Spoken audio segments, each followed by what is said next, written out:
ఇప్పుడే అందిన వార్త 50,000 ఓట్ల భారీ మెజారిటీతో తొలి గెలుపు అయితే వచ్చేసింది. బోని కొట్టిన కూటమి వివరాలు వీడియోలో తెలుసుకుందాం. ఎక్కడ ఈ గెలుపు సాధ్యమైంది, ఎవరు ముందుగా విజయం అయితే సాధించారు, కూటమిలో తొలి గెలుపు అయితే వచ్చేసింది. అది కూడా 50,000 ఓట్ల భారీ మెజారిటీతో గెలుపు అయితే కనుక రావడం జరిగింది. ఆ వివరాలు తెలుసుకుందాం. వీడియో స్కిప్ చేయకుండా పూర్తిగా చూడండి. అలాగే లేటెస్ట్ అప్డేట్స్ కోసం ఛానల్ ఇంకెవరైనా సబ్స్క్రైబ్ చేసుకోకపోతే వెంటనే సబ్స్క్రైబ్ చేసుకోండి. ఇంక వివరాల్లోకి అయితే వెళ్ళిపోదాము. ఏపీలో తొలి విజయం అయితే కనుక నమోదైపోయింది. కూటమి తరపున అభ్యర్థి అలాగే తెలుగుదేశం పార్టీ అభ్యర్థి అయినటువంటి గోరంట్ల బుచ్చయ్య చౌదరి తొలి విజయం అయితే నమోదు చేశారు. ఏపీలో తొలి విజయం నమోదైంది. టీడీపీ అభ్యర్థి బుచ్చయ్య చౌదరి 50,000 మెజారిటీతో విజయం సాధించారు. రాజమండ్రి రూరల్ నుంచి టీడీపీ తరపున అయితే ఆయన పోటీ చేయడం జరిగింది. గత ఎన్నికల్లోనూ ఆయన రాజమండ్రి రూరల్ నుంచి విజయం సాధించారు. దీంతో బుచ్చయ్య చౌదరి ఇంటి వద్ద ఇప్పుడు సందడి వాతావరణం నెలకొంది.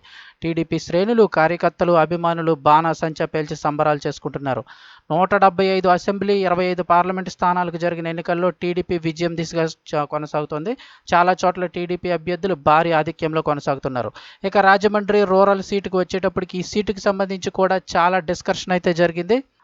ఇదే సీట్లో జనసేన పార్టీ అభ్యర్థి కందుల దుర్గేష్ అయితే పోటీ చేయాల్సి ఉండగా దీనిపై ఈ సీటుపై బుచ్చయ్య చౌదరి అయితే కనుక పట్టుపట్టడం జరిగింది. అయితే కూటమిలో భాగంగా ఈ సీట్ని జనసేన అభ్యర్థి కందుల దుర్గేష్తో పాటు జనసేన అధినేత పవన్ కళ్యాణ్ కూడా ఈ సీట్ని అయితే కనుక వదులుకొని జనసేన కందుల దుర్గేష్ గారికి నిడదవోలు సీట్ని అయితే కేటాయించి ఎప్పటిలాగే బుచ్చయ్య చౌదరి గారు ఎప్పుడు పోటీ చేసి గెలిచే ఈ రాజమండ్రి రూరల్ నియోజకవర్గం ఆయనకే కేటాయించడం జరిగింది. అనుకున్నట్టుగానే 50,000 మెజారిటీతో తొలి విజయం బుచ్చయ్య చౌదరి గారు అయితే నమోదు చేశారు.